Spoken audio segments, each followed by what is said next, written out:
नमस्कार दोस्तों, स्वागत है आप सभी का आपके अपने इस यूट्यूब चैनल बाय एमडी धी। और बस दोस्तों, आज का जो हमारा क्लास होने वाला है वो है क्लास नंबर 7 होने वाला है। और इससे पहले हम लोगों ने शिक्षण अभिरुचि जो आपका विषय है उसमें से 6 क्लास ले चुके हैं। और नहीं देखा होगा तो सीक्वेंस बाय सीक्वेंस उन सारे क्लास को देख लीजिए। तो उसके बाद ये 7वां क्लास को देखिएगा, तब पश्चात आपकी जो समझ है वो काफ़ी अच्छे तरीके से बैठ जाएगी। क्योंकि अगर आप लोग को pre B Ed entrance exam और pre D El Ed entrance exam 2025 की तैयारी करना है तो आपके लिए हम लोग लगातार कंटिन्यू आप लोग का live class plus recorded class लेकर के आ रहे हैं। और इन सारी क्लास को देख लेने के बाद आपकी समझ एकदम अच्छी बैठ जाएगी। और उसके पश्चात जब आप एग्जाम देने जाओगे ना, तो काफ़ी अच्छे से आप एग्जाम को क्वालिफाई कर पाओगे। तो इसलिए हम लोग आपके इंट्रेंस एग्जाम से रिलेटेड सारे ना आपके टॉपिक वाइज, आपके सिलेबस वाइज ना हम लोग ना सारे क्लास को ले रहे हैं। तो कंटिन्यू देखते रहिएगा, ठीक है। और जब तक कि आपका सिलेबस पूरा नहीं हो जाता, जब तक कि आपका एग्जाम हो नहीं जाता, आपका एग्जाम जो है वो 22 मई 2025 को होने वाला है। और जब तक कि आपका एग्जाम प्रॉपर हो नहीं जाता, तब तक कि हम क्लास कंटिन्यू करते रहेंगे, ठीक है। तो कंटिन्यू जुड़े रहिएगा, ठीक है। और आज का जो हमारा विषय है वो रहेगा शिक्षण अभिरुचि, जिसको आप लोग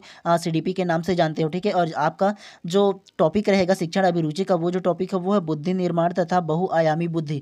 तो सबसे पहले थोड़े से ये जान लीजिए बुद्धि निर्माण एवं बहुआयामी बुद्धि क्या होता है, ठीक है। अगर आप भविष्य में शिक्षक बनना चाहते हो तो आप बच्चों की बुद्धि किस किस प्रकार की होती है, क्या कोई बच्चा ऐसा होता है जो बहुत जल्दी सीख जाता है और कोई बच्चा ऐसा होता है बहुत लेट में सीखता है, ठीक है। तो इस बुद्धि के जो सीखने की परिपक्वता, उसकी क्षमता को ना अनेक वैज्ञानिकों ने अलग अलग तरीके से उसको नापा है और बांटा है, ठीक है। तो इन सारी बातों को इस वीडियोस में हम लोग जानेंगे। सबसे पहले हम लोग ना क्या करेंगे, थोड़ी सी थ्योरिकल जो पार्ट है उसको देख लेंगे। उसके बाद उसी थ्योरी से बेस्ड हम लोग ना एमसीक्यू क्वेश्चन भी करेंगे, ताकि आप लोगों की जो समझ है वो एक कदम आगे जाए और काफ़ी बेहतर तरीके से बैठ पाए, ठीक है।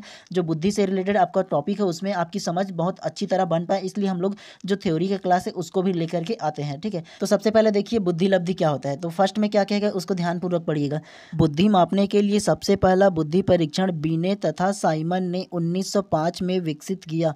इस परीक्षण में बुद्धि को मानसिक आयु मेंटल एज के रूप में मापकर अभिव्यक्त किया गया। तो सबसे पहला इसमें जो इंपॉर्टेंट है इस लाइन में वो बता देता हूँ। बुद्धि परीक्षण का सबसे पहला जो परीक्षण उसने किसने किया, तो सबसे पहला बीने तथा साइमन ने किया। किसने किया? बीने तथा साइमन में किया। कब किया था? 1905 में किया। ये तीनों ही इंपॉर्टेंट है, ठीक है। बुद्धि परीक्षण किसने किया? तो सबसे पहला बीने किया और साइमन ने किया, ठीक है। सबसे पहला कब किया? 1905 में किया। ये पहला का इंपॉर्टेंट हो गया। दूसरा पढ़ते हैं। 1916 में बीने साइमन परीक्षण का सबसे महत्वपूर्ण संशोधन टर्मन ने स्टैनफोर्ड विश्वविद्यालय में किया। इस संशोधन में बुद्धि लब्धि आईक्यू के संप्रत्यय कॉन्सेप्ट का जन्म हुआ और बुद्धि को मापने में मानसिक आयु की जगह बुद्धि लब्धि आईक्यू का प्रयोग होने लगा। 1916 में किसने किया? बीने साइमन ने दोबारा किया, ठीक है। कौन सा विश्वविद्यालय में किया? स्टैनफोर्ड विश्वविद्यालय में किया। ये सारा चीज़ को इंपॉर्टेंट है, याद रखते हुए चलिएगा, ठीक है। चलिए थर्ड को पढ़ते हैं। बुद्धि लब्धि आईक्यू मानसिक आयु मेंटल एज तथा तैथिक आयु क्रोनोलॉजिकल एज का एक ऐसा अनुपात है जिसमें 100 से गुणा कर प्राप्त किया जाता है, इसलिए इस अनुपात को बुद्धि लब्धि भी कहा जाता है। तो इस लाइन में सबसे पहला आप लोग ये जान लीजिए, ठीक है, क्या कि इसमें ना आपको बुद्धि लब्धि जो इसमें अलग अलग भाग में जो बांटा है ना, उसके लिए एक सूत्र दिया गया है। और वो सूत्र क्या है वो देख लीजिए थोड़े से, ठीक है। थर्ड लाइन में जो सूत्र का प्रतिपादन किया है वो क्या है, सबसे पहला आप लोग ये देख लीजिए। अब सूत्र जो दिया है ये दिया है, और ये सूत्र को कौन दिया है, तो इसको जो दिया है वो सबसे पहला देखिए बीने दिया है और साइमन दोनों ने मिलकर के बुद्धि लब्धि को नापने के लिए ना सूत्र है वो प्रतिपादन किया है, ठीक है। तो देखिए बुद्धि लब्धि बराबर मानसिक आयु बटा तैथिक आयु। तैथिक आयु को हम लोग ना शारीरिक आयु कह सकते हैं, वास्तविक आयु भी कह सकते हो। ये जो तैथिक आयु वो है, और उसके बाद देखिए गुणा 100 दिया है, ठीक है। तो सबसे पहले देखिए एक बच्चे का मानसिक आयु कितना है आपको ये रखना है, अगर क्वेश्चन में दिएगा वो। उसके बाद तैथिक आयु मतलब उसका जो वास्तविक आयु है, ठीक है, क्रोनोलॉजिकल जो एज है उसको नीचे में रखना है। उसके बाद देखिए गुणा कर देना है 100 से। अब 100 से गुणा करोगे उसके बाद जो आंसर आएगा ना वो इसमें आ जाएगा। इसके अलावा एक बात और जान लीजिए, इसको इंग्लिश में भी देखिए किस प्रकार से डिफाइन किया गया। IQ बराबर MA बटा CA। MA मतलब मेंटल एज होता है और CA का जो मतलब होता है वो क्रोनोलॉजिकल एज होता है। उसके बाद देखिए मल्टीप्लाई 100 किया है। सेम सूत्र है, इसको हिंदी में दे दिया है, इसको इंग्लिश में दे दिया, ठीक है। देखिए यहाँ साफ साफ बताया गया है, जहाँ MA का मतलब मानसिक आयु है और CA का मतलब तैथिक आयु मतलब वास्तविक आयु, मतलब वर्तमान में जो उसकी आयु होगा वो आपको डालना है। और सेम क्वेश्चन हम लोग अभी जो MCQ करेंगे उसमें रहेगा, उसमें मैं आपको उसका आंसर भी बना करके दिखाऊंगा, ठीक है। और एक बात आप लोग सबसे ज़्यादा याद रखिएगा कि इस प्रकार के प्रश्न आप लोगों के एग्जाम में आते ही आते हैं, क्योंकि बुद्धि परीक्षण के जन्मदाता कौन है, सबसे पहला बुद्धि का परीक्षण किसने किया, ठीक है, और कब हुआ, इन सारे प्रश्न को पूछा जाता है। उसके अलावा ये पूछा जाता है कि जो बुद्धि परीक्षण है उसका सूत्र क्या है, ये भी पूछा जाता है, ठीक है। तो इन सारी चीज़ को याद रखिएगा। चलिए नेक्स्ट देखते हैं। मनोवैज्ञानिकों ने बुद्धि लब्धि के भिन्न भिन्न मानों के अर्थ को स्पष्ट एवं वस्तुनिष्ठ करने के लिए निम्नलिखित मान तथा उनके अर्थ दिए हैं। तो क्या दिया है, देखिए फर्स्ट दिया है, मनोवैज्ञानिकों ने 25 से 30 वर्ष या इससे ऊपर की आयु के व्यक्ति के बुद्धि को मापने के लिए बुद्धि की जगह एक नई धारणा का प्रयोग किया है जिसे विचलन बुद्धि लब्धि की संज्ञा दी गई है। नेक्स्ट क्या कहेगा उसको देखिए, विचलन बुद्धि लब्धि ज्ञात करने के लिए पहले मानक प्राप्तांक ज्ञात किया जाता है और फिर इस प्राप्तांक को एक मापनी जिसका माध्यम मेंस 100 तथा मानक विचलन में बदल दिया जाता है। नेक्स्ट क्या कहेगा, ध्यानपूर्वक इसको भी पढ़ लीजिए। देखिए बुद्धि लब्धि मापन तथा इसके कार्य क्या है। तो सबसे पहला इंपॉर्टेंट, इसी पर बेस्ड बहुत सारे आप लोगों के क्वेश्चन है, तो इसको भी बहुत इंपॉर्टेंट हो जाता है। इस प्रकार के क्वेश्चन भी आपको पूछेंगे ही पूछेंगे। तो सबसे पहला बुद्धि लब्धि के मान क्या है उसको देख लेते हैं। Values of IQ। सबसे पहले देखिए, अगर ऊपर की ओर से लेंगे ना तो 140 से इससे अधिक प्रतिभाशाली कहलाता है बच्चा, ठीक है। अगर किसी बालक का 140 से उनका IQ रहेगा, ठीक है, तो वो प्रतिभाशाली बालक कहलाएगा। उसके अलावा 120 से 139 तक अगर रहेगा तो वो अति श्रेष्ठ वैल्यू कहलाएगा। इसको याद रखिएगा, जितने भी नंबर दिए हैं वो और क्या कहलाता है वो, ठीक है। उसके अलावा जिसकी आयु 110 से 119 होगा वो श्रेष्ठ बालक कहलाएगा। उसके अलावा 90 से 109 जिसकी IQ रहेगा वो क्या कहलाएगा, सामान्य कहलाएगा। उसके अलावा 88 से 89 जिनका रहेगा वो मंद कहलाएगा, डल, ठीक है। उसके अलावा 70 से 79 रहेगा उसका सीमांत मंद बुद्धि होगा। उसके अलावा देखिए 60 से 69 रहेगा तो उसका क्या है, मूढ़ बुद्धि कहलाएगा, ठीक है। उसके अलावा 20 से 59 रहेगा तो क्या होगा, हीन बुद्धि कहलाएगा वो। उसके अलावा 20 से या 20 से कम कहलाएगा ना तो वो क्या रहेगा, जड़ बुद्धि होगा वो। इस पर एक उदाहरण दिया है, देखिए क्या कहेगा। उदाहरण के लिए किसी व्यक्ति को एक बुद्धि परीक्षण पर 60 अंक प्राप्त हुए, उसी परीक्षण को उस व्यक्ति के समान उम्र के व्यक्ति पर n बराबर 100 क्रियान्वयन करने पर मध्य 30 तथा मानक विचलन 10 प्राप्त हुआ। उदाहरण पर करके आपका जो कॉन्सेप्ट वो क्लियर नहीं हुआ होगा, मेरे को पता है। मैं आपको ना जब क्वेश्चन इसमें आएगा ना तो आपको क्लियर करके ही बताऊंगा साफ साफ। तो चलिए इसके अलावा परीक्षा उपयोगी कुछ तथ्य है उसको ध्यानपूर्वक पढ़ लीजिए और कोशिश कीजिएगा मेरे साथ साथ आप लोग भी पढ़ने की कोशिश कीजिएगा। बुद्धि एक सामान्य मानसिक क्षमता, जनरल मेंटल एबिलिटी है। इसे कई तरह की क्षमताओं का एक संपूर्ण योग माना गया है जिसके सहारे व्यक्ति उद्देश्यपूर्ण क्रियाएं करता है, विवेकशील चिंतन करता है तथा वातावरण के साथ प्रभावकारी ढंग से समायोजन करता है। नेक्स्ट क्या कहेगा, देखिए थार्नडाइक ने बुद्धि के 3 प्रकार बतलाए हैं, सामाजिक बुद्धि, मूर्त बुद्धि, अमूर्त बुद्धि। ये भी इंपॉर्टेंट हो जाता है आपके लिए। थार्नडाइक ने कितने प्रकार बताए, 3 प्रकार। कौन कौन सा, सामाजिक बुद्धि, मूर्त बुद्धि और अमूर्त बुद्धि। इसको भी याद रखिएगा। नेक्स्ट क्या कहे, देखिए मनोवैज्ञानिकों ने बुद्धि की अभिव्यक्ति बुद्धि लब्धि या IQ के रूप में की है। क्या कहे, देखिए मानसिक आयु मेंटल एज तथा तैथिक आयु क्रोनोलॉजिकल एज से विभाजित करके उसमें 100 गुणा करने के बाद जो मान वैल्यू प्राप्त होता है उसे बुद्धि लब्धि कहा जाता है। तो ये जो सूत्र है उसको ध्यानपूर्वक देखिएगा और याद करके रख लीजिए, ये बहुत ही ज़्यादा इंपॉर्टेंट है, मैं बार बार बोल रहा हूँ। बुद्धि लब्धि बराबर देखिए मानसिक आयु बटा तैथिक आयु गुणा 100। मानसिक आयु मतलब जो उसका मानसिक आयु होगा वो, तैथिक आयु मतलब अभी जो वास्तविक उनका जो एज होगा वो उसको डालना है, क्रोनोलॉजिकल जो एज कहलाता है वो, ठीक है। चलिए इतना सारा जो थ्योरी है उसको ध्यानपूर्वक आप लोग समझ गए होंगे, मैं ये उम्मीद करता हूँ। और जो जो कुछ कुछ छूट गया होगा ना वो सारी चीज़ को हम लोग ना जब ये MCQ करेंगे ना तो उसमें साथ में करते हुए चलेंगे, मैं इसका आंसर भी आपको बताते हुए चलूंगा, ठीक है। तो चलिए सबसे पहले हम लोग ना वस्तुनिष्ठ को देख लेते हैं। वस्तुनिष्ठ जितने भी प्रश्न हैं उन सारे को देख लेते हैं और मैं कोशिश करूंगा कि जितने भी प्रश्न होंगे ना उसके सारे ऑप्शन को आपको बताते हुए चलूँ ताकि आप व्याख्यात्मक रूप से समझ सको, ठीक है। तो चलिए सबसे पहला फर्स्ट प्रश्न को देख लीजिए और कोशिश कीजिएगा, मैं आपको बार बार कहता हूँ कि आपका क्वेश्चन सॉल्व करने का तरीका क्या होना चाहिए। आप पहले क्वेश्चन को पढ़िए और पढ़ने के बाद चारों ऑप्शन को भी पढ़िए और ये पढ़ लेने के बाद सबसे पहला खुद से ट्रिक लगाइए या समझने की कोशिश कीजिए कि इसका सही आंसर क्या हो सकता है। जब तक आप खुद से नहीं सोचोगे कि या इसका आंसर ये हो सकता है, खुद से नहीं लगाओगे, अगर दूसरों के भरोसे या ये बोल लो कि सिर्फ मेरे भरोसे रहोगे ना तो आपका कुछ नहीं होने वाला फिर, ठीक है। तो कोशिश कीजिएगा जितने भी इसमें MCQ होंगे, जितने भी प्रश्न होंगे, सारे प्रश्न का खुद से उत्तर देने की कोशिश कीजिएगा। उसके बाद मैं उसका सही आंसर तो दूंगा ही, और जितने भी इसमें लगभग 20 से 21 क्वेश्चन होंगे और लगभग आपको 2 क्वेश्चन में होमवर्क के तौर पे फिर से दूंगा आपको, ठीक है। तो कोशिश कीजिए जितने प्रश्न हैं और 20 से 21 प्रश्न है तो उसमें आपका कितना सही होता है ये बताने की कोशिश कीजिएगा, ठीक है। ट्राई कीजिएगा कि 20 से अगर की क्वेश्चन टोटल है, 20 में अगर कि आपका 12 से 15 क्वेश्चन भी सही हो रहा है ना तो आप अच्छे लाइन में हो, मतलब आपकी तैयारी ठीक ठाक चल रही है, आप ये मान करके चलो, ठीक है, तो चलिए सबसे पहले हम लोग ना फर्स्ट प्रश्न को देख लेते हैं। क्या बोला है फर्स्ट प्रश्न, निम्न में से कौन सा बुद्धिमान बच्चे का लक्षण नहीं है, अर्थात जो नहीं है उसको बताना है, बुद्धिमान बच्चे का लक्षण जो नहीं है वो बताना है। ऑप्शन ए को देखिए, वह जो लंबे निबंधों को बहुत जल्दी रटने की क्षमता रखता है। ऑप्शन बी, वह जो प्रवाहपूर्ण एवं उचित तरीके से संप्रेषण करने की क्षमता रखता है। ऑप्शन सी, वह जो मूर्त रूप से सोचता रहता है। या ऑप्शन डी, वह जो नए परिवेश में स्वयं को समायोजित कर सकता है। क्या इसका आंसर होगा, जल्दी से बताइए। और देखना चाहो ना तो ये देखिए सीटेट 2011 में पूछा गया, तो ये इंपॉर्टेंट क्वेश्चन हो जाता है। अगर सीटेट में पूछा गया तो जरूरी भी है कि आपका जो एंट्रेंस एग्जाम है अर्थात व्यापम जो है वो भी पूछ सकता है, क्योंकि सिलेबस सेम है। तो सबसे पहले चलिए आपके पास 5 सेकंड टाइम है, क्या इसका आंसर होगा जल्दी से बताइए।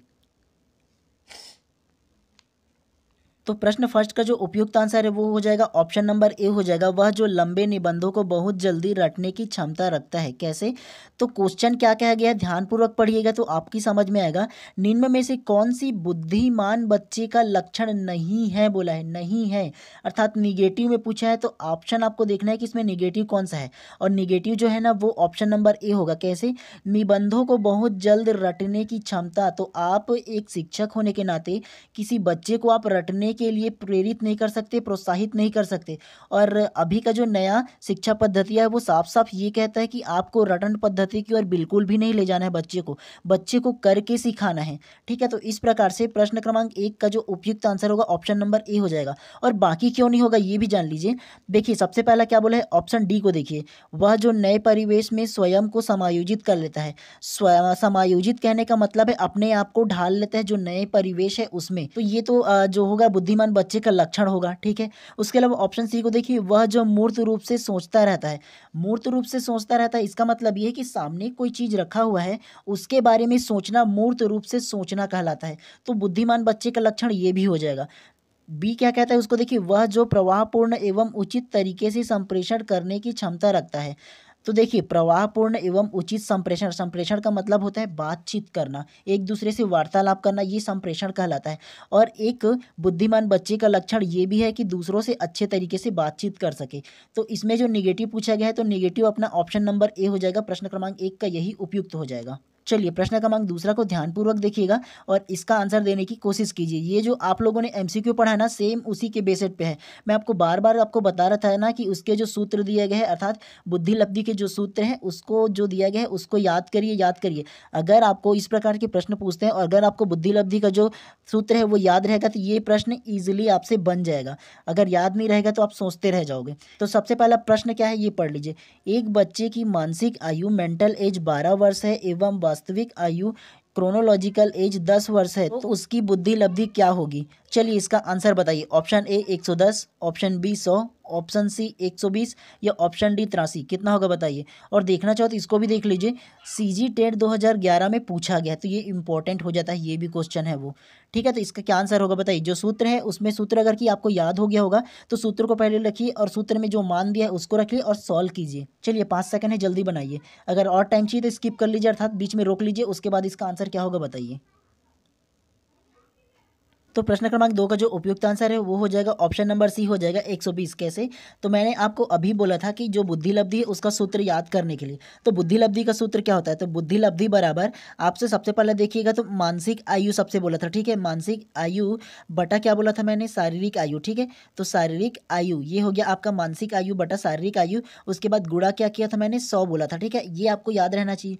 तो ये आपका सूत्र हो गया। चलिए अब इसको हम लोग ना फील करते हैं। ठीक है, फील कैसे करेंगे, तो सबसे पहले देखिएगा मानसिक आयु कितना है, तो मानसिक आयु आपका हो जाएगा 12 वर्ष। ठीक है, उसके बाद शारीरिक आयु कितना है, तो शारीरिक आयु जो है वो 10 वर्ष हो जाएगा, ये वाला। उसके बाद हम लोग गुणा कर देते हैं, गुणा में कितना किया था, तो 100 किया था। ये आपको समझ में आया जो फील किया वो। उसके बाद चलिए इसको सॉल्व करने का तरीका क्या होना चाहिए। यहाँ 10 एक 0 है तो यहाँ 1 0 हम लोग काट देंगे। ठीक है, तो 1 दहम कितना होगा, 1 दहम 10 ही होगा। अब उसके बाद इसका मल्टीप्लाई करेंगे तो 10 12 कितना होगा, तो 10 12 120 हो जाएगा। ठीक है, तो इस प्रकार से प्रश्न क्रमांक 2 का जो उपयुक्त आंसर होगा वो ऑप्शन नंबर बी हो जाएगा। तो इसी प्रकार से आपको भी सॉल्व कर करते हुए चलना है। आपको नेक्स्ट में और इस प्रकार के क्वेश्चन देखने को मिलेंगे, ठीक है। तो चलिए सबसे पहला प्रश्न क्रमांक तीसरा को ध्यानपूर्वक पढ़िए और उसका आंसर देने की कोशिश कीजिए। तीसरा क्या कहते हैं, पढ़िए। एक बालक जिसकी बुद्धि लब्धि IQ 105 है उसे वर्गीकृत किया गया है। अर्थात एक बालक जो है उसकी जो IQ है वो 105 है, तो उसे किस वर्ग में रखा गया है वो बताना है। ऑप्शन ए श्रेष्ठ बुद्धि, ऑप्शन बी सामान्य से अधिक बुद्धि, ऑप्शन सी सामान्य बुद्धि या ऑप्शन डी मंद बुद्धि। क्या है बताइए। हम लोग ने अलग अलग डिस्ट्रीब्यूशन पढ़ा था ना, तो उसको बताइए, याद होगा तो आपको। और देखना चाहो तो ये देखिए CG टेट 2011 में इसको भी पूछा गया, तो इंपॉर्टेंट होता है ये क्वेश्चन। चलिए बताइए इसका आंसर क्या होगा। तो प्रश्न क्रमांक 3 का जो उपयुक्त आंसर है वो हो जाएगा ऑप्शन नंबर सी हो जाएगा, सामान्य बुद्धि, नॉर्मल इंटेलिजेंस हो जाएगा। तो अब हम लोगों ने अभी थ्योरी में पढ़ा था कि जिस बच्चे का IQ जो है 90 से लेकर की 109 होगा, ठीक है, 109 109 होगा, वो सामान्य बालक कहलाता है, ठीक है। सामान्य बालक कहलाता है जिसकी IQ कितना होना चाहिए, 90 से लेकर 109 होगा, वो सामान्य बालक कहलाएगा, ठीक है। तो इस प्रकार से प्रश्न क्रमांक 3 का जो उपयुक्त आंसर है वो ऑप्शन नंबर सी हो जाएगा, सामान्य बुद्धि वाला बालक। और उसके अलावा ऑप्शन ए को देखो, श्रेष्ठ बुद्धि वाला बालक कौन होता है। तो श्रेष्ठ बुद्धि वाला बालक जो होता है वो 110 से लेकर की जो 119 तक की होगा वो श्रेष्ठ बुद्धि वाला बालक कहलाता है, ठीक है। और ऑप्शन बी को देख लीजिए, सामान्य से अधिक बुद्धि वाला बालक कौन कहलाएगा। तो वो कहलाएगा 120 से लेकर की 139 तक की जो बच्चा होगा ना, वो सामान्य से अधिक वाला बुद्धि लब्धि वाला बच्चा कहलाएगा। ऑप्शन डी को देख लीजिए, मंद बुद्धि वाला बालक कौन कहलाएगा। तो मंद बुद्धि वाला बालक जो होगा वो 80 से लेकर की 90 जिसकी बुद्धि लब्धि होगी ना, वो मंद बुद्धि वाला बालक कहलाएगा, ठीक है। चलिए प्रश्न क्रमांक 4 को ध्यानपूर्वक देखिए और इसका आंसर देने की कोशिश कीजिएगा। हार्वर्ड गार्डनर द्वारा निम्न में से एक को छोड़कर बाकी सभी बुद्धि के प्रकार बताए हैं, तो कौन सा को छोड़ा है आपको ये बताना है। ऑप्शन ए भाषा, ऑप्शन बी सृजनात्मकता, ऑप्शन सी अंतर्व्यक्तिक कौशल या ऑप्शन डी अंतर्व्यक्तिक संबंध। और देखना चाहो तो ये देख लीजिए CG टेट 2011 में इसको भी पूछा गया है, तो इंपॉर्टेंट होता है ये भी क्वेश्चन आपके लिए। क्या इसका आंसर होगा, कम से कम गेस कीजिए और बताइए। तो प्रश्न क्रमांक 4 का जो उपयुक्त आंसर है वो ऑप्शन नंबर बी हो जाएगा, सृजनात्मकता। कैसे, तो थोड़े से समझ लीजिए। देखिए हार्वर्ड गार्डनर ने जब बाकी बुद्धि के प्रकार को जो बताया है, वो भाषा एक बुद्धि के प्रकार होता है, अंतर्वैयक्तिक कौशल भी बुद्धि के प्रकार होता है, और अंतर्वैयक्तिक संबंध जो है वो ऑप्शन डी वो भी एक बुद्धि के प्रकार होता है, ठीक है। लेकिन जिसको छोड़ा है हार्वर्ड गार्डनर ने उन्होंने वो है ऑप्शन नंबर बी हो जाएगा, सृजनात्मकता जो है उसको हार्वर्ड गार्डनर ने बुद्धि का जो प्रकार है उसे नहीं माना था, ठीक है। तो इस प्रकार से प्रश्न क्रमांक 4 का जो उपयुक्त आंसर होगा वो ऑप्शन नंबर बी हो जाएगा। ये प्रश्न क्रमांक 5 को ध्यानपूर्वक पढ़िए और उसका आंसर देने की कोशिश कीजिए। प्रश्न 5 क्या कहता है, बच्चे की बुद्धि लब्धि 90 से 110 के मध्य है वह है। अर्थात जिस बच्चे की बुद्धि लब्धि 90 से 110 है वह कौन सा बालक है, आपको ये बताना है। अभी हम लोगों ने जो बुद्धि लब्धि IQ जो है उसका डिस्ट्रीब्यूशन पढ़ा था ना, वर्गीकरण। तो क्या इसका आंसर होगा बताइए। ऑप्शन ए को देखिए, सामान्य बुद्धि, ऑप्शन बी प्रखर बुद्धि, ऑप्शन सी उत्कृष्ट बुद्धि या ऑप्शन डी प्रतिभाशाली बुद्धि। क्या इसका आंसर होगा बताइए। और ये जो है वो उत्तराखंड टेट 2011 में पूछा गया है, तो ये भी इंपॉर्टेंट होता है आपके लिए। इसका क्या आंसर होगा बताइए जल्दी से। तो प्रश्न क्रमांक 5 का जो उपयुक्त आंसर होगा वो ऑप्शन नंबर ए हो जाएगा, सामान्य बुद्धि। तो देखिए हम लोगों ने अभी ना बुद्धि लब्धि का जो वर्गीकरण अर्थात क्लासिफिकेशन जो पढ़ा था उसमें से क्या बोला गया था, जिस बालक की बुद्धि लब्धि 90 से 110 है वो सामान्य बुद्धि अर्थात सामान्य बालक कहलाता है। उसके अलावा ऑप्शन बी को देखना चाहो ना, तो ऑप्शन बी क्या है, प्रखर बुद्धि। तो जो प्रखर बुद्धि होता है वो 120 से लेकर की 139 तक की जिसका बुद्धि लब्धि होगा ना, वो प्रखर बुद्धि के अंतर्गत आएगा। और उत्कृष्ट बुद्धि कौन कहलाएगा, उत्कृष्ट बुद्धि 110 से लेकर की 119 तक की जो रहेगा ना, वो कहलाएगा आपका श्रेष्ठ बुद्धि कहलाएगा या प्रखर बुद्धि कहलाएगा, ठीक है। उसके अलावा ऑप्शन डी को देखिए, प्रतिभाशाली। प्रतिभाशाली जो है वो 140 से जिसका बुद्धि लब्धि अधिक होगा वो प्रतिभाशाली बालक कहलाएगा, ये वाला ऑप्शन डी के अकॉर्डिंग। लेकिन अभी जो प्रश्न 5वां में पूछा गया है, 90 से 110 IQ जिनका होगा वो सामान्य बालक कहलाएगा, ठीक है। मैं आपको बार बार कहता हूँ कि ये जो बुद्धि लब्धि का जो डिस्ट्रीब्यूशन है, वर्गीकरण, उसको ध्यानपूर्वक पढ़िएगा और याद रखिएगा इसको, और इसके अलावा इसका जो सूत्र है उसको याद रखिएगा, ठीक है। चलिए नेक्स्ट प्रश्न को देखते हैं। प्रश्न क्रमांक 6वां को देख लीजिए। ये आपके लिए सेम रिपीटेड क्वेश्चन है, हालांकि इसका जो टाइप है उसको बदल दिया गया है, लेकिन सेम क्वेश्चन ये भी है। तो क्या इसका आंसर होगा, थोड़े से आप क्वेश्चन को पढ़िए और खुद से आंसर देने की कोशिश कीजिए। प्रश्न 6वां देखिए क्या कहता है, रमेश और अंकित की समान बुद्धि लब्धि 120 है। रमेश अंकित से 2 वर्ष छोटा है। यदि अंकित की आयु 12 वर्ष है तो रमेश की मानसिक आयु होगी। ऑप्शन आ को देखिए 9 वर्ष, ऑप्शन बी को देखिए 10 वर्ष, ऑप्शन सी 12 वर्ष या ऑप्शन डी 14 वर्ष। पीटेट 2011 में पूछा गया है। तो प्रश्न क्रमांक छठवां का उपयुक्त आंसर क्या होगा? चलिए, ये जो प्रश्न है प्रश्न क्रमांक छठवां, ये आपके लिए होमवर्क के लिए मैं छोड़ देता हूँ, ठीक है। एक आध प्रश्न तो ऐसे होने चाहिए ना जिसको आप लोग खुद से सॉल्व करके बताओ, ठीक है। जैसे हम लोग ने इस सूत्र को फील किया था वैसे ही सूत्र फील होगा, लेकिन ये थोड़े से अपोजिट टाइप से होगा, ठीक है। कैसे फील होगा? आप लोग थोड़े से क्वेश्चन को ध्यानपूर्वक पढ़ोगे तो आपकी समझ में आ जाएगा, ठीक है। और इसका क्या आंसर होगा बिल्कुल आप लोग कमेंट करके बताइएगा। अगर सही होगा तो बिल्कुल मैं उसका जवाब दूंगा, हाँ करके बोलूंगा, और गलत होगा तो उसका सही आंसर मैं आपको बताऊंगा। तो प्रश्न क्रमांक 6 जो है आपके लिए होमवर्क के तौर पर छोड़ दिया हूँ। चलिए, प्रश्न क्रमांक 7 को ध्यानपूर्वक पढ़िए और उसका आंसर देने की कोशिश कीजिए। बुद्धि लब्धि आईक्यू मापन के जन्मदाता है। हम लोगों ने थ्योरी में पढ़ा था कि बुद्धि लब्धि के जो मापन के जन्मदाता है वो कौन है वो। तो ऑप्शन ए को देखिए स्टर्न, ऑप्शन बी को देखिए बीने, ऑप्शन सी टर्मन या ऑप्शन डी इनमें से कोई नहीं। तो ये बी टेट 2011 में पूछा गया। बी टेट का मतलब होता है बिहार टेट 2011 में पूछा गया है। तो क्या इसका आंसर होगा जल्दी से बताइए। तो प्रश्न क्रमांक 7 का जो उपयुक्त आंसर है वो हो जाएगा ऑप्शन नंबर सी हो जाएगा, टर्मन हो जाएगा। कैसे? तो आप लोगों ने अगर थ्योरी को पढ़ा होगा ध्यानपूर्वक तो आपको समझ में आया होगा कि जो बुद्धि परीक्षण के मापन के जन्मदाता है ना वो टर्मन है, मापने वाला जो है वो टर्मन है। लेकिन आप लोग कंफ्यूज हो रहे होंगे कि बीने को भी हम लोगों ने पढ़ा है, तो बीने किस में होगा? बीने ने बुद्धि की परीक्षण किया। परीक्षण करना और मापना दोनों अलग अलग होता है। तो बुद्धि परीक्षण के जन्मदाता अगर कि पूछा जाए तो बुद्धि को परीक्षण सबसे पहला किसने किया? तो बुद्धि परीक्षण के जो जन्मदाता है वो बीने कहलाता है, जन्मदाता बुद्धि परीक्षण जो किया उसका। लेकिन मापने के लिए आईक्यू जो मापने के लिए जो अलग अलग हम लोगों ने जो वर्गीकरण पढ़ा ना मापने के लिए 120, 150, 200 ऐसे वाला जो पढ़ा ना वो जो है उसको टर्मन ने दिया है। तो इस प्रकार से प्रश्न क्रमांक 7 का जो उपयुक्त आंसर होगा ऑप्शन नंबर सी हो जाएगा। चलिए, प्रश्न क्रमांक 8 को अब पढ़िए और इसका आंसर क्या होगा बताइए। सारा ये जो क्वेश्चन है ना वो सारे आपके जो थ्योरी क्वेश्चन है उससे बेस्ड है। चलिए, प्रश्न क्रमांक 8वां को ध्यानपूर्वक पढ़िए और इसका आंसर दीजिए। बुद्धि के बहुकारक सिद्धांत के प्रतिपादक हैं, अर्थात बुद्धि के बहुकारक जो सिद्धांत है उसके प्रतिपादक कौन है ये बताना है। Option A McDougall, option B Terman, option C Thorndike या ऑप्शन डी बर्ड। और इसको भी देखना चाहो तो बी टेट 2011 में इसको भी पूछा गया है, बिहार टेट 2011 में। चलिए, इसका क्या आंसर होगा बताइए। तो प्रश्न क्रमांक 8 का जो उपयुक्त आंसर है वो हो जाएगा ऑप्शन नंबर सी थॉर्नडाइक हो जाएगा। कैसे? तो देखिए, बुद्धि के बहुकारक जो सिद्धांत के प्रतिपादक थे ना, मल्टी फैक्टर्स थ्योरी के जो प्रतिपादक थे वो थॉर्नडाइक थे। लेकिन अब आप बोलोगे कि हम लोगों ने इसको तो थ्योरी में नहीं पढ़े हैं, लेकिन एक बात मैं आपको बता दूं, सारे जो थ्योरीज है, सारे जो टॉपिक का थ्योरीज है उसको तो नहीं बता सकता। जो विशेष एकदम है सिर्फ उसी को ही बता सकता हूँ। बाकी जो क्वेश्चन है हम लोग क्वेश्चन में ही इसका जान लेंगे तो ज़्यादा बेटर होगा। तो ये एक बात आप लोग याद रखिएगा, बुद्धि के बहुकारक जो सिद्धांत है, मल्टी फैक्टर जो थ्योरी है उसका जो प्रतिपादक है वो थॉर्नडाइक होगा। ठीक, चलिए प्रश्न क्रमांक 9 को ध्यानपूर्वक पढ़िए और इसका भी आंसर देने की कोशिश कीजिएगा।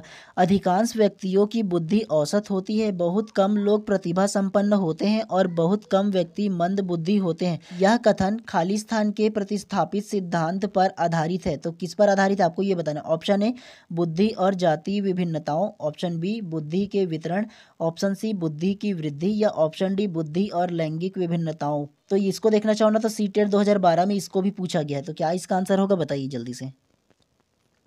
तो प्रश्न क्रमांक 9 का जो उपयुक्त आंसर है वो हो जाएगा ऑप्शन नंबर बी हो जाएगा, बुद्धि के वितरण। कैसे? तो अगर आप लोगों ने प्रश्न को ध्यानपूर्वक पढ़ा होगा तो आपको समझ में आया होगा कि इसमें अलग अलग व्यक्ति की बुद्धि लब्धि को अलग अलग भागों में बांटा गया, अर्थात वर्गीकृत किया गया है। जैसे कई व्यक्ति ऐसे हैं जो औसत बुद्धि के होते हैं, कई लोग ऐसे होते हैं जो लोग प्रतिभा संपन्न होते हैं, कई लोग ऐसे होते हैं जो लोग मंद बुद्धि के होते हैं। तो इसको देखिएगा ना तो अलग अलग भागों में इसको विभक्त किया गया है, अर्थात बुद्धि का क्या किया गया है, वर्गीकरण किया गया है। तो इस प्रकार से प्रश्न क्रमांक 9 का जो उपयुक्त आंसर होगा ऑप्शन नंबर बी हो जाएगा। और हम लोगों ने थ्योरी में भी पढ़े थे कि अलग अलग आईक्यू वाले बच्चे को अलग अलग भागों में बांटा गया। तो इस प्रकार से यही करेक्ट होगा ऑप्शन नंबर बी। चलिए, प्रश्न क्रमांक 10 को ध्यानपूर्वक पढ़िए और इसका भी आंसर देने की कोशिश कीजिएगा। बहुविधि बुद्धि सिद्धांत के अनुसार सभी प्रकार के पशु, खनिजों और पेड़ पौधों को पहचानने और वर्गीकृत करने की योग्यता खालिस्तान कहलाती है। ऑप्शन अ को देख लीजिए तार्किक गणितीय बुद्धि, ऑप्शन बी को देखिए प्राकृतिक बुद्धि, ऑप्शन सी को देखिए भाषिक बुद्धि या ऑप्शन डी स्थानिक बुद्धि। इसको देखना चाहो तो सी टेट 2012 में इसको पूछा गया। क्या इसका आंसर होगा बताइए। तो प्रश्न क्रमांक 10 का जो उपयुक्त आंसर है वो ऑप्शन नंबर बी हो जाएगा, प्राकृतिक बुद्धि। कैसे? तो प्रश्न को ध्यानपूर्वक पढ़ेंगे तो आपको समझ में आएगा इसमें क्या कहा गया है। बहुविधि बुद्धि के सिद्धांत अर्थात क्या है, इसमें देखिए पशुओं को पहचानना या खनिजों को या पेड़ पौधों को पहचानने या वर्गीकृत करने की योग्यता बोला है। तो अलग अलग भागों में इसको जो दिया है, पशु, खनिज, पेड़ पौधे, इसको पहचानने की जो बुद्धि कहलाती है वो प्राकृतिक बुद्धि कहलाती है। तो इस प्रकार से प्रश्न क्रमांक 10 का जो उपयुक्त आंसर होगा वो ऑप्शन नंबर बी प्राकृतिक बुद्धि हो जाएगा। चलिए, प्रश्न क्रमांक 11 को अब देखते हैं। अब इसको बताइए, ये थोड़ी सी आप लोगों के लिए इंपॉर्टेंट है। मैं बार बार आपको कहता था कि आपको जो बुद्धि लब्धि की जो सूत्र है उसको याद करना है, ठीक है। तो प्रश्न क्रमांक 11, बुद्धि लब्धि निकालने का सूत्र है, तो बुद्धि लब्धि निकालने का क्या सूत्र है ये बताइए। आप लोगों ने थ्योरी में भी पढ़ा है, मैं एक क्वेश्चन आपको सॉल्व करके भी दिखाया हूं, तो क्या इसका आंसर होगा बताइए। ऑप्शन ए को देख लीजिए, बी को देखिए, सी को देखिए या डी को, क्या इसका आंसर होगा बताइए। तो प्रश्न क्रमांक 11 का जो उपयुक्त आंसर होगा वो ऑप्शन नंबर सी हो जाएगा। देखिए, मानसिक आयु बटा वास्तविक आयु गुणा 100 होगा। मैंने आपको बताया भी था ना, फर्स्ट में ऊपर में जो है वो मानसिक आयु करके आएगा, उसके बाद नीचे में वास्तविक आयु आएगा, अर्थात जो शारीरिक आयु है वो आएगा, उसके बाद गुणा 100। तो ये सूत्र हमेशा याद रखिएगा, इस प्रकार के प्रश्न पूछे ही जाते हैं। तो प्रश्न क्रमांक 11 का जो उपयुक्त आंसर है वो ऑप्शन नंबर सी हो जाएगा। चलिए, प्रश्न क्रमांक 12 को ध्यानपूर्वक पढ़िए और इसका आंसर देने की कोशिश कीजिए। अगर गलत होगा तो मैं तो इसका आंसर बताऊंगा ही। तो प्रश्न 12 क्या कहता है, पढ़िए। एक शिक्षिका अपने विद्यार्थियों को विभिन्न अधिगम शैलियों को संतुष्ट करने के लिए वैविध्यपूर्ण कार्यों का उपयोग करती है, वह खाली स्थान से प्रभावित है। ऑप्शन आ को देखिए, पियाजे के संज्ञानात्मक विकास के सिद्धांत से। ऑप्शन बी को देखिए, कोलबर्ग के नैतिक विकास के सिद्धांत से। ऑप्शन सी, गार्डनर के बहुबुद्धि सिद्धांत से, या ऑप्शन डी, वाइगोस्की के सामाजिक सांस्कृतिक सिद्धांत से। इसको देखना चाहो तो सीटेट 2012 में पूछा गया है, क्या इसका आंसर होगा बताइए। खुद से कम आंसर देने की कोशिश कीजिए। तो प्रश्न क्रमांक 12 का जो उपयुक्त आंसर है वो ऑप्शन नंबर सी हो जाएगा, गार्डनर के बहुबुद्धिक सिद्धांत से। कैसे, तो प्रश्न को थोड़ा सा ध्यानपूर्वक पढ़िए। एक शिक्षिका अपने शिक्षार्थी को विभिन्न अधिगम शैलियों से संतुष्ट करने के लिए, ठीक है, अर्थात अपने एक जो शिक्षिका है वो अपने विद्यार्थी को अधिगम अर्थात जो होता है सीखना, अर्थात अपने जो बच्चों को सिखाने के लिए अलग अलग शैलियों का प्रयोग करता है और उसे संतुष्ट करता है।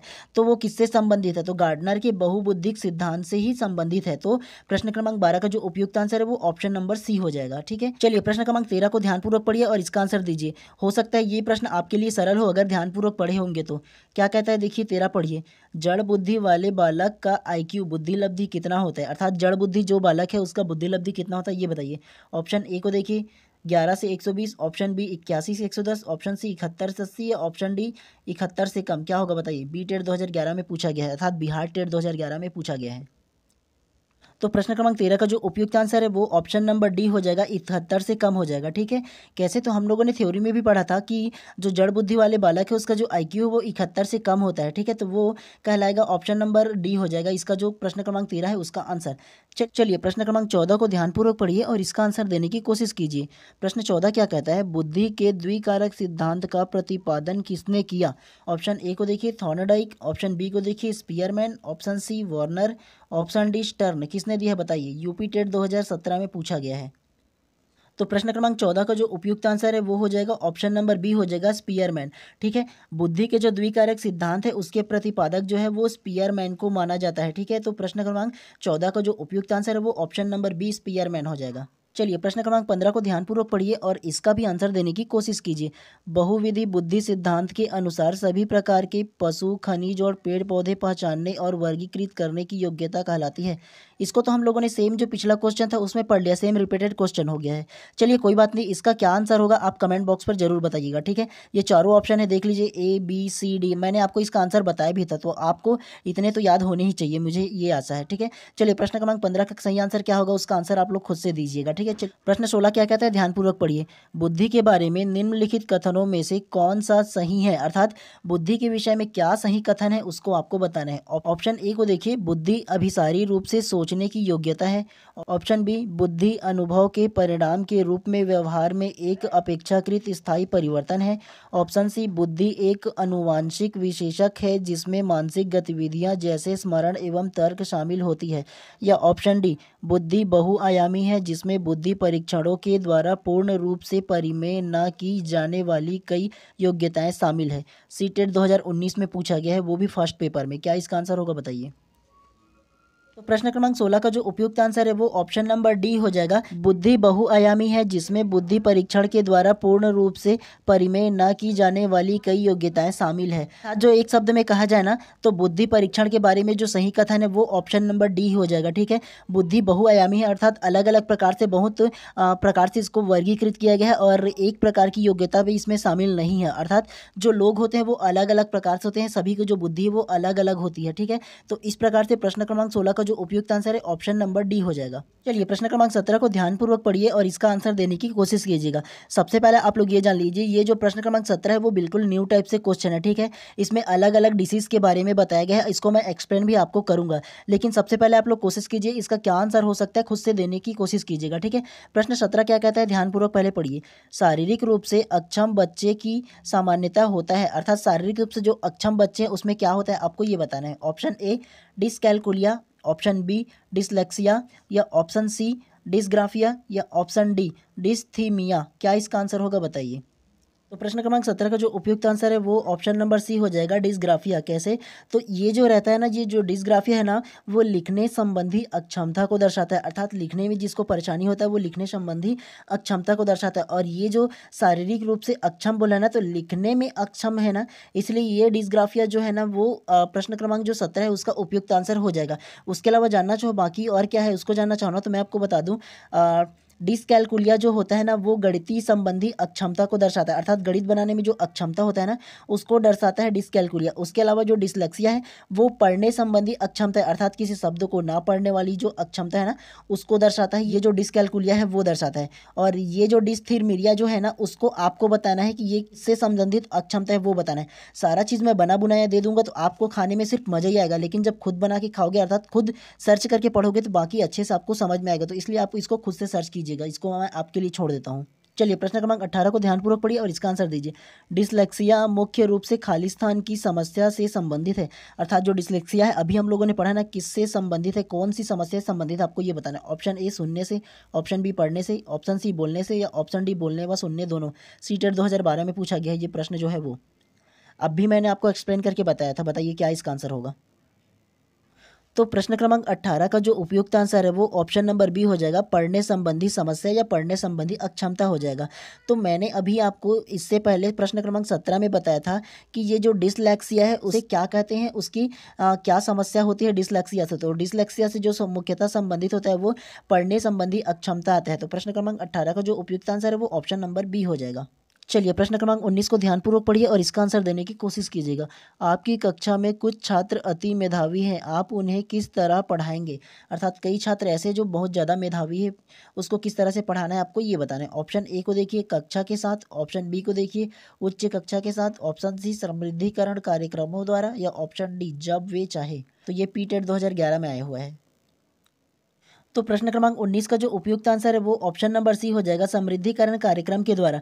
तो प्रश्न क्या कहता है, थोड़े से ध्यानपूर्वक आप लोग पढ़ा होगा तो आपको समझ में आया होगा कि आपकी कक्षा में कुछ अति मेधावी छात्र हैं, तो उसको पढ़ाने के लिए जो उपयुक्त होगा वो होगा समृद्धिकरण कार्यक्रम के द्वारा उसको पढ़ाया जाएगा, क्योंकि वो अति मेधावी है, नॉर्मल बच्चे नहीं है। इसलिए जो प्रश्न क्रमांक 19 का जो उपयुक्त आंसर होगा ऑप्शन नंबर सी हो जाएगा। तो प्रश्न क्रमांक 20 को ध्यानपूर्वक पढ़िएगा और इसका भी आंसर देने की कोशिश कीजिए। ये जो प्रश्न है हम लोगों ने जो पिछला प्रश्न पढ़ा था उसी को सेम है, लेकिन थोड़े से फॉर्मेट इसमें चेंज है, ठीक है।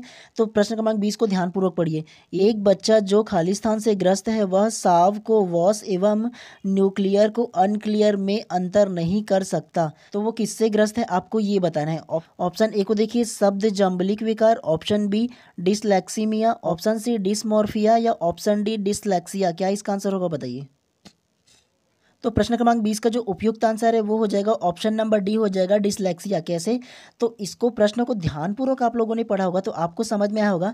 ये जो साव है उसको वॉस पढ़ता है, उसके अलावा ये न्यूक्लियर है उसको अनक्लियर पढ़ रहा है। मतलब क्या कर रहे हैं, उनको शब्द में अंतर नहीं कर पा रहा है, अर्थात पढ़ने संबंधी उनको अक्षमता है, समस्या है उनको पढ़ने से संबंधित। तो पढ़ने से संबंधित जो अक्षमता है वो किस में आता है, डिसलेक्सिया के अंतर्गत आता है। तो इस प्रकार से प्रश्न क्रमांक 20 का उपयुक्त आंसर ऑप्शन नंबर डी हो जाएगा, डिसलेक्सिया। चलिए प्रश्न क्रमांक 21 को ध्यानपूर्वक पढ़िए, इस वीडियो का अंतिम क्वेश्चन, ठीक है। निम्नलिखित में से क्या बच्चे का सृजनात्मकता के विकास में सही नहीं है, अर्थात बच्चों की सृजनात्मकता के विकास में क्या सही नहीं है उसको बताना है नेगेटिव पॉइंट्स में, ठीक है। ऑप्शन ए खेल, ऑप्शन बी भाषण, ऑप्शन सी कहानी लेखन, या ऑप्शन डी निर्माण विधि क्रियाएं। सीजीटेट 2011 में पूछा गया है, तो इसका क्या आंसर होगा बताइए। और ये वाला जो प्रश्न क्रमांक 21 है आपके लिए होमवर्क है। एक क्वेश्चन हम लोगों ने होमवर्क आपको दिया था और इसको भी मैं आपको होमवर्क दे रहा हूँ, तो 2 क्वेश्चन आपको होमवर्क है। क्या इसका आंसर होगा आपको बताना है, बहुत ही सरल जो प्रश्न क्रमांक 21 है वो। तो आज का हमारा जो क्वेश्चन था केवल और केवल 21 क्वेश्चन था, जिसमें हम लोगों ने आपको 2 क्वेश्चन जो है वो होमवर्क में दिया है। और एक बात आप लोग जान लीजिए, अगर होमवर्क को आप लोग प्रॉपर करोगे तो आप में जो पढ़ने की क्षमता है वो नेक्स्ट लेवल जाएगी, आपकी जो तैयारी है वो अलग हो जाएगी, ठीक है, बाकियों से। और जब तक आप खुद से मेहनत नहीं करोगे, आपका पास होना या एग्ज़ाम को क्रैक करना बहुत ही ज़्यादा मुश्किल हो जाएगा। तो इसलिए कोशिश कीजिए खुद से, जो मैं आपको होमवर्क देता हूँ सारे को करने की कोशिश कीजिए। सर्च मार करके देखिए, अगर आप लोग सर्च मारोगे तो आपको समझ में आएगा, और अगर पढ़ा हुआ एग्ज़ाम में आएगा तो आप कभी भी नहीं भूलोगे। तो इसलिए आप जो मैं कहता हूँ वो कीजिएगा ज़रूर, ठीक है। और आज के लिए केवल इतना ही, और कल का वीडियोस भी जल्दी से हम लोग लाएंगे। पर डे एक से 2 वीडियो कोशिश करेंगे लाने के लिए, ठीक है। तो अगर आप चैनल पर नए होंगे तो चैनल को सब्सक्राइब कर दीजिएगा और बेल आइकन को दबा दीजिएगा, ठीक है। क्योंकि इस प्रकार की जब भी आपको क्लास लूँ मैं ना, तो आपको सबसे पहले नोटिफिकेशन मिले, इसलिए ज़्यादा ज़रूरी है कि आप इस चैनल को सब्सक्राइब कर दें।